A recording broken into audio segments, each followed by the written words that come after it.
নাও তুমি দেখো ভাই, নাও কেক বানালাম, খেয়ে দেখো। তুমি এসো। খুব সুন্দর। আরে খাও, মা এসো।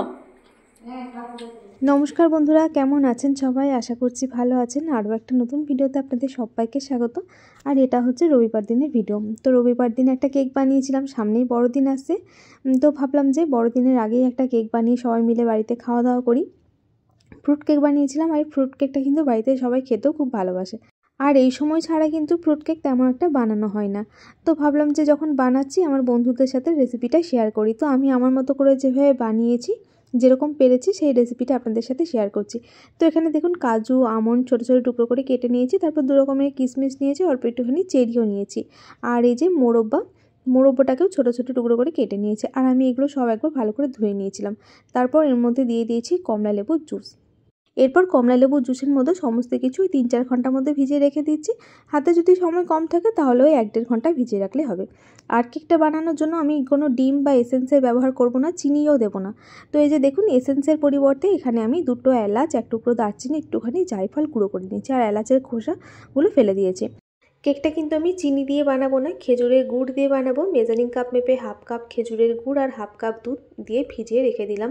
বেশ অনেকক্ষণ সময় ধরে ভিজিয়ে রেখে দিয়েছিলাম, ওই জন্য আমি গুড়টাকে এরকম মোটা মোটা টুকরো করে দুধের মধ্যে দিয়ে দিলাম। কিন্তু আপনারা যদি সাথে সাথে বানান তাহলে কিন্তু গুড়টাকে ভালো করে গ্রেট করে বা ভালো করে ভেঙে তারপরে দুধের সাথে মেশাতে হবে, বা হালকা উষ্ণ গরম দুধের মধ্যে গুড়টাকে একটু ভালো করে ভেঙে নিয়ে মিশিয়ে নিতে হবে। তা নাহলে কিন্তু দুধের মধ্যে গুড়টা একদমই মিশতে চাইবে না। আমি অনেকক্ষণ আগে, প্রায় 4-5 ঘন্টা আগে ধরে মিশিয়ে রেখে দিয়েছিলাম, ওই জন্য এভাবে বড় বড় টুকরো করে দিয়ে দিয়েছিলাম। এবার বলি আমি এখানে 1 চামচ, বড় চামচ 1 চামচ চিনি দিয়ে সেটা ক্যারামেল বানিয়ে নিলাম।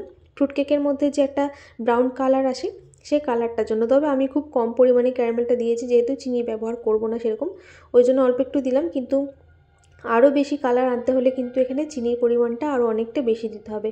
তো আমি চিনি দিয়ে বানাবো না, আসলে গুড় দিয়ে কেকটা বানাচ্ছি। তো ওই জন্য হালকা একটু কালার আনার জন্য, গুড়েও কালার আসবে, আর তাছাড়া আর একটু কালার আনার জন্য আমি অল্প একটু ক্যারামেল বানিয়ে ওটাকে ঠান্ডা করতে রেখে দিলাম। এরপর দেখুন এখানে আমি মেজারিং কাপ মেপে 1.5 কাপ ময়দা ভালো করে চেলে নিচ্ছি। তার মধ্যে দিয়ে দিচ্ছি 10 টাকা প্যাকেটের একটা গুঁড়ো দুধের প্যাকেট, পুরোটাই দিয়ে দিলাম। আর সামান্য 1 পিঞ্চ মতো লবণ দিয়ে এটাকেও ভালো করে চেলে নিলাম। আমি কেকটা আমার মতো করে যেভাবে বানিয়েছি ভাবলাম সেই রেসিপিটাই আপনাদের সাথে শেয়ার করি।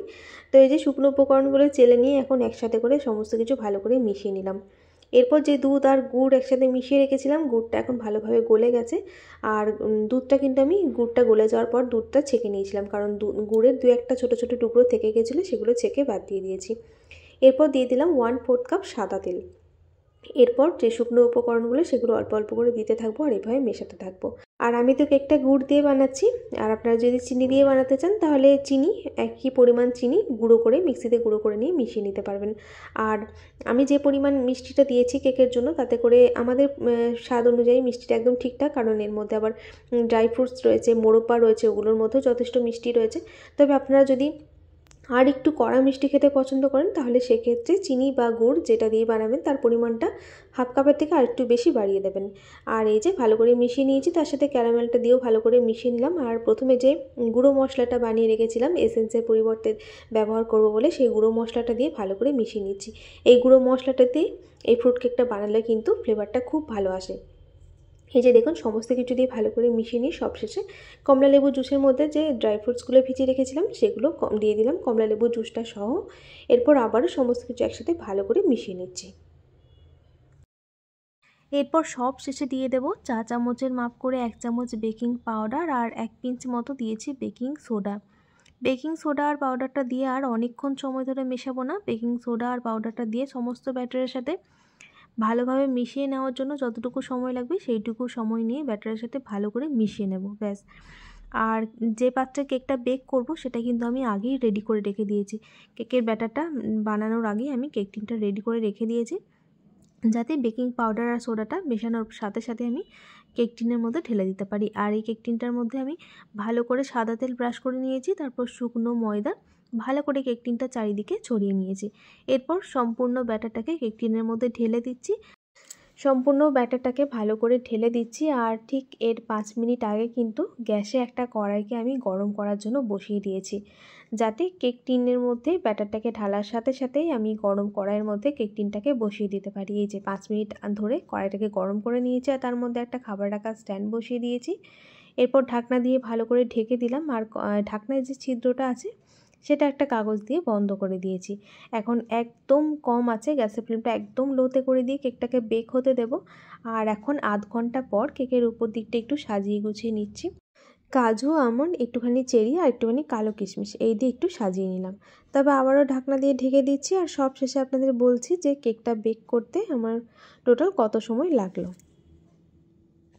টোটাল আমি কেকটাকে 1 ঘন্টা 10 মিনিট বেক করে নিলাম। এরপর একটা চাকু দিয়ে চেক করে নিচ্ছি যে কেকটা সুন্দরভাবে বেক হয়েছে নাকি এখনও কাঁচা আছে। এই যে দেখুন, একটা চাকু দিয়ে এভাবে করে দেখে নিলাম, চাকুর গায়ে কোনো ব্যাটার লেগে নেই, তার মানে কেকটা আমাদের সুন্দরভাবে বেক হয়ে গেছে। আর এই কেকটা বেক করতে ওই যে বললাম আমার 1 ঘন্টা 10 মিনিট সময় লাগলো। তো চলুন এখন কেক টিনটা কড়াই থেকে বের করে নিই। এই যে দেখো, সুন্দর হয়েছে না? দারুণ, একদম দোকানের কেনা কেকের মতো। গন্ধটা কি সুন্দর আসছে, দেখেছো? সুন্দর গন্ধ আসছে। কেকটাকে এখন ঢাকা দিয়ে রেখে দিচ্ছি, একটু ঠান্ডা হোক, তারপর কেকটাকে কেক টিন থেকে বের করে নেব। ফিরে এলাম কিছুক্ষণ পর। এখন কিন্তু কেকটা পুরোপুরি একদম ঠান্ডা হয়ে যায়নি, হালকা ঠান্ডা হয়েছে। তো এই সময় আমি কেকটাকে কেক টিন থেকে বের করে নিচ্ছি। এই যে চাকু দিয়ে এভাবে করে ঘুরিয়ে নিলাম, খুব সহজেই উঠে চলে আসবে। ভালো করে সাদা তেল বুলিয়ে দিয়ে তারপর গুঁড়ো ময়দা ছড়িয়ে দিলে কিন্তু সুন্দরভাবে উঠে চলে আসবে, কোনো অসুবিধা হবে না।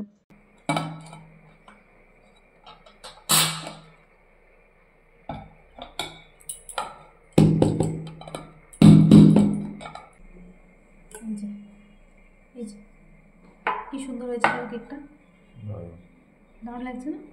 সুন্দর। চলো উল্টে নিই।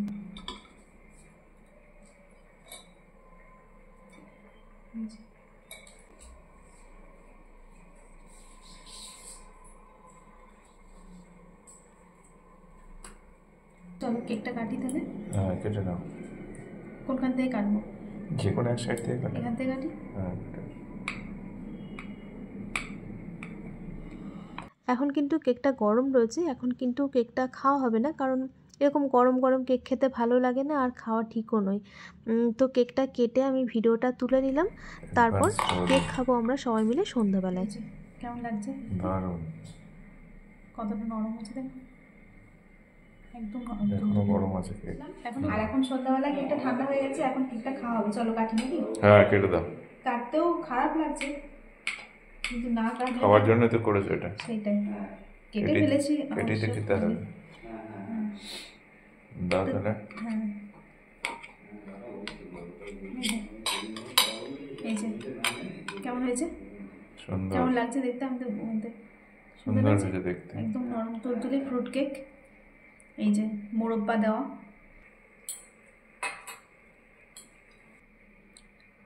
দারুণ লাগছে। খেয়ে দেখা যাক কেমন হয়েছে। ভাই নাও, কেক বানালাম, খেয়ে দেখো। তুমি এসো। এই যে খুব সুন্দর, ভালো হয়েছে। প্রতি বছরই বানাই যদিও। নাও তুমি দেখো। এতটা দিলে? আরে খাও, গুড় দিয়ে বানানো, চিনি নেই। চিনি একটু দিয়েছি শুধু ওই কালারটা আনার জন্য, ক্যারামেল বানানোর জন্য। মা এসো, মাকে দিই। কেমন গো? সুন্দর হয়েছে, সুন্দর। মিঠিকে ডাকো। মা এনো। ও হাত ধুয়ে এসো। দোকানের থেকেও ভালো হয়েছে। ভালো হয়েছে। সবাই তো কেক খেলো, খেয়ে বললো ভালো হয়েছে। আমি খেয়ে দেখি কেমন হয়েছে। ভালো ভালো ভালো, ভালোই হয়েছে।